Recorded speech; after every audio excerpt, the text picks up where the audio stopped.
So yeah, I've been offline for like the last few weeks and just not really been checking Twitter very much, which has been bliss, I can tell you. Like not being like, not being in the middle of any petty Twitter stuff is great. But unfortunately, it meant that I missed some sad news actually, which I only really found out about on Tuesday this week, which was that a Studio Ghibli animator called Makiko Futaki, I think that's how you pronounce her name, died, and she was 57, and Oh, that's not old at all. no, And it's not. That's horrible. in her career, she actually animated some really quite iconic scenes in Ghibli movies. And like telling a little bit like of a personal like story here. Um, I was at a bit of a turning point, like in my personal life when I was when I first saw Ponyo. I was not sure whether I wanted to just have artwork be something that I did in my spare time and you know do uh, a literature course for university or something like that. Anyway, I saw Ponyo, and the scene where Ponyo is running on the waves, literally, like that was, I can remember the moment, like when I was sat on like a rickety like office chair in my room, watching watching this pirate, sorry, copy of Ponyo that my friend had given me.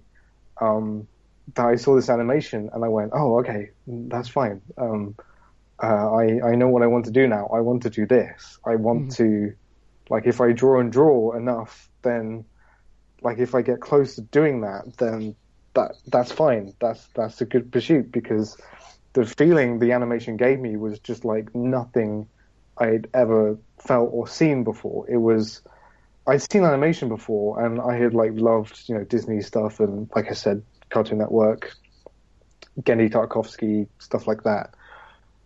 But when I saw Ponyo, like it just and I had seen actually, I'd seen Princess Mononoke and Spirited Away, but for some reason Ponyo was just it hit me at the right moment. Mm-hmm.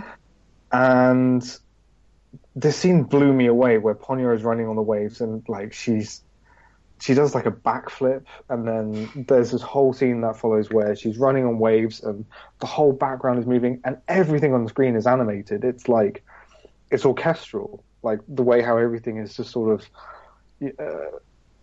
moving and overlapping and things are moving at different speeds. It blew me away and I just had to find out who did it. And and after about a week of searching, I found like this list in Japanese of the animators who worked on Ponyo and their respective scenes that they worked on. And I like struggled and I kind of managed to translate it for myself. And I was like, oh my God, I have a name. I know who did this scene. And from there, I was able to like find like the rest of her scenes, and I just kind of fell in love with her stuff. It's kind of it's a bit weird because nowadays when there's an artist or an animator or a director or a musician or any kind of artist, you kind of have a sense of like their personal life, or like they also have a blog and they post about what they do at the weekend. You don't really like get that so much with lots of animators. Mm-hmm. So like with Futaki's stuff, it's kind of I only really know her through her work, which is really nice. Because like her work is just speaks for itself, really. It's Was she, she the one? I'm sorry to interrupt you, but was hmm, she the one? I remember you were putting images up on yeah, on Twitter of the different stuff like parts that she worked on. Like, include I know one of those was was that iconic Ponyo scene, but I think also that one clip of the forest spirit in Mononoke when it walks on the ground and you see like all the grass on the ground just like spring to I life know. and then wither away. That was all her. That was all her. I mean, Incredible. yeah, she, she it seems like almost a bit of a like a put down to say she was an artisan. But what I mean by that is like she really completely understood like that films and all good animators kind of I think understand this and all good background artists and everyone. but she understood her place in telling the story.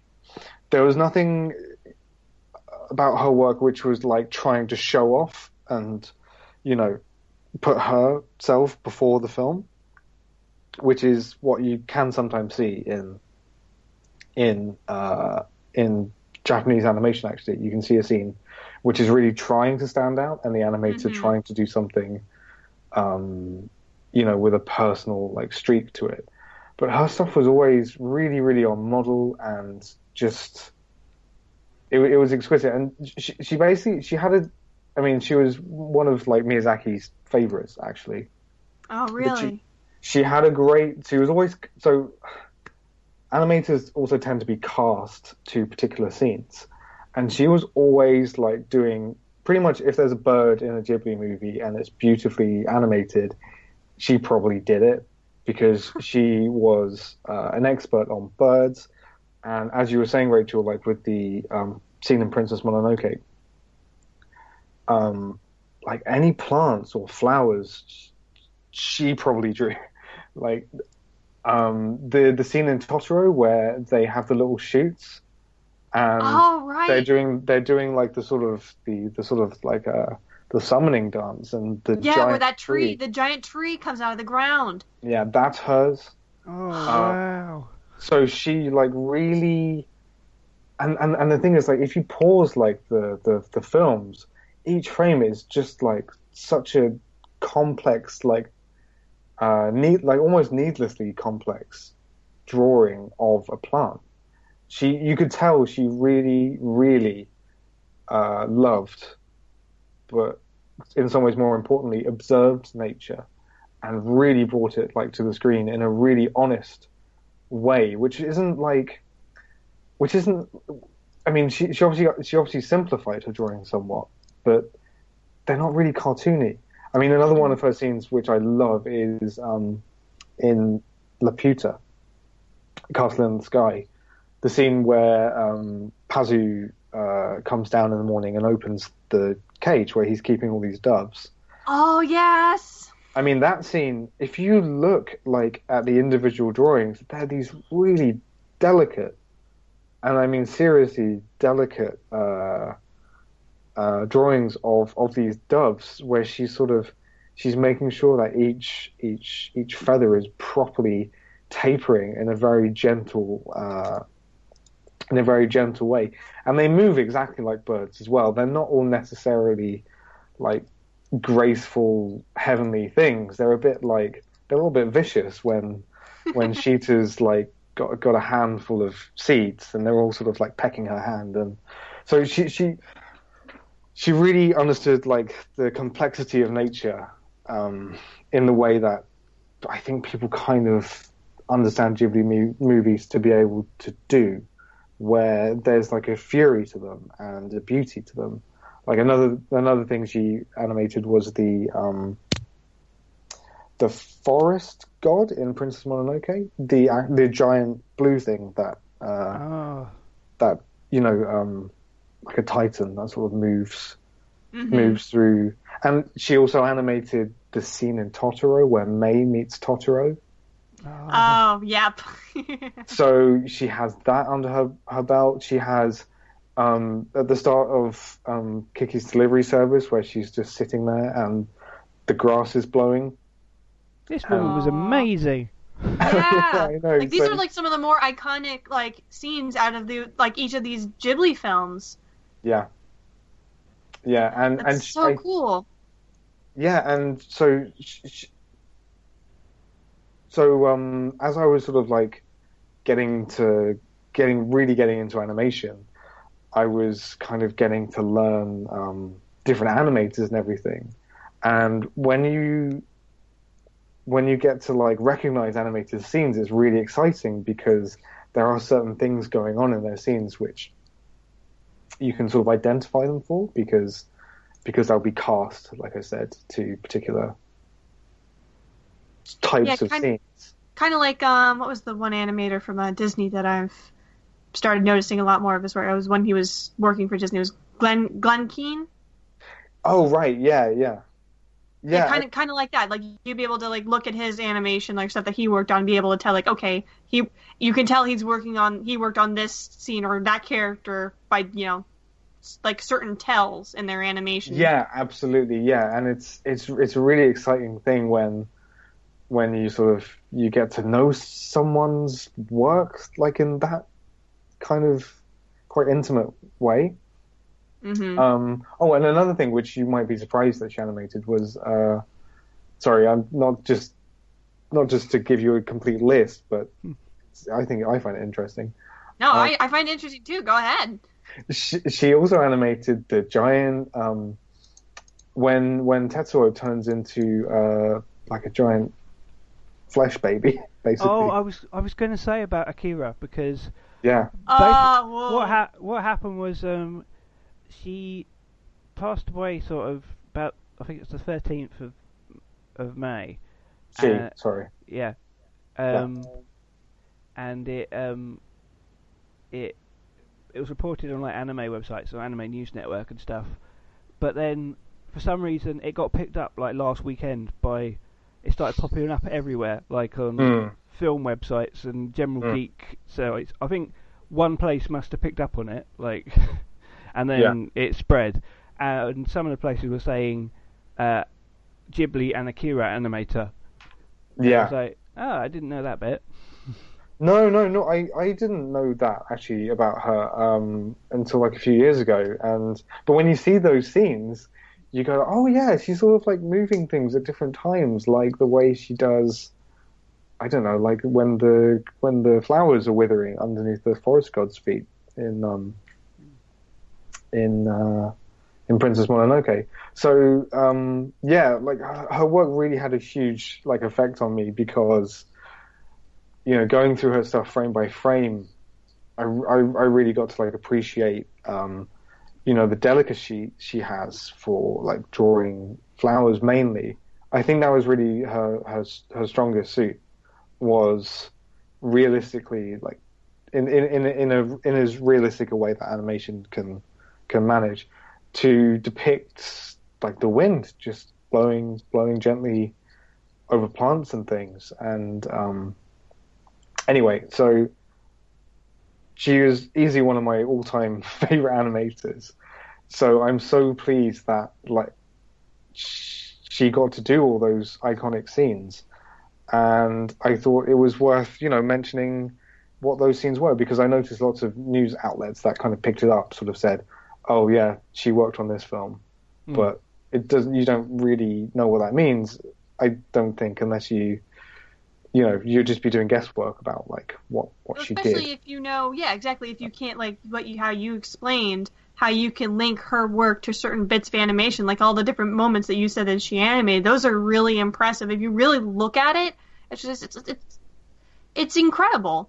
It's literally just, oh man, Yeah, yeah. I was so pleased as ah, well when I found out that she animated the last moments in The Wind Rises. Oh, right. that was her too. Oh my gosh. Yeah, so like the scenes where basically the main character's like, in the weird sort of grasslandy heaven place. Yeah, and had talking to his one mentor Yeah, character. yeah, those last like 30 seconds, I think, are her. Oh, I love that entire Um, scene. So she got, yeah, oh man. all the stuff in House Moving Castle where he's a bird as well. So anyway, Oh my god. so I was actually really, really sad when I found out she had died, but looking back through her career is I can't help but just be uplifted by it because that's what her scenes kind of gave me. They were just always the best parts in those movies for me. And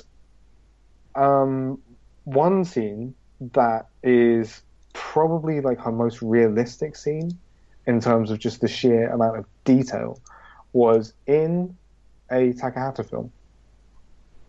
Oh. And she didn't often actually work with Takahata. She was more sort of like Miyazaki's fave, I think. But Yeah, you mentioned that earlier, and given her ability to draw aspects of nature really well, I can kind of see why. but in only yesterday, she animated the scenes with the safflowers. Oh my gosh. I'm sorry, I keep saying that just all the time, but just throughout this conversation. But it's so cool. And in the making of Only Yesterday, which I'll send a link on the show notes to, there's a great little bit of footage of her actually picking the safflower herself.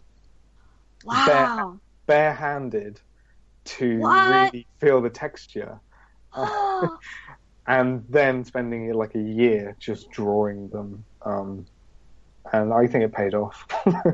No, yeah, at least definitely, especially in that scene in the movie where they, they have that long, nice sequence where they're showing you, how they're going about picking them, and it's just, you look at those flowers, and it's like, I remember when the first time watching that movie, I'm just like, those are like beautifully animated, like they're so detailed and everything, and it's like, now I know why, now I know who to, thank for that. That's incredible. Yeah, I'm kind of pleased that I'm under quite unfortunate circumstances, I'm able to sing her praises really, because animators being quite like humble private people, you wouldn't usually hear this stuff. So there it is. Check out her stuff, and I'm gonna write another little article, I think, for the site. Cool.